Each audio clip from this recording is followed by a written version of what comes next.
আসসালামু আলাইকুম রহমতুল্লাহি বারাকাতু। দেখেন মেয়েদের মাদ্রাসায় ছুটি হয়েছে, সব মেয়েরা একে একে বের হচ্ছে। আমার মেয়েটা এখনও বের হয় না, আর সব সময় ওরা একটু দেরি হয়। এইটা হলো বড় প্রবলেম, যে ওকে কোনো সময় দেখলাম না যে সবার আগে বের হয়েছে, সব সময় ওর লেট হয়। এইটা হলো বড় প্রবলেম। এই যে মাদ্রাসা ছুটি হয়েছে, অপেক্ষা দাঁড়ায় আছি, সবাই বেরিয়ে গেছে, ওর এখনো কোনো খবর নাই। এটা হচ্ছে প্যারা, মেজাজটা মাঝে মাঝে এমন বিগড়ায়।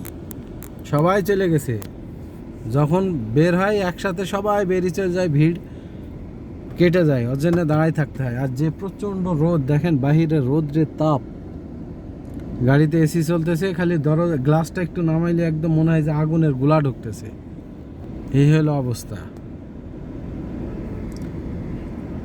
মাদ্রাসার সামনে সুন্দর একটা খেজুর গাছ হয়েছে, গাছটার কি তেজ, অথচ পাথরের মধ্যে থেকে বেরিয়েছে, পানি দেয়া নাই, কোনো যত্ন নাই। কি সুন্দর, আল্লাহ তাআলার রহমত, মাশাআল্লাহ।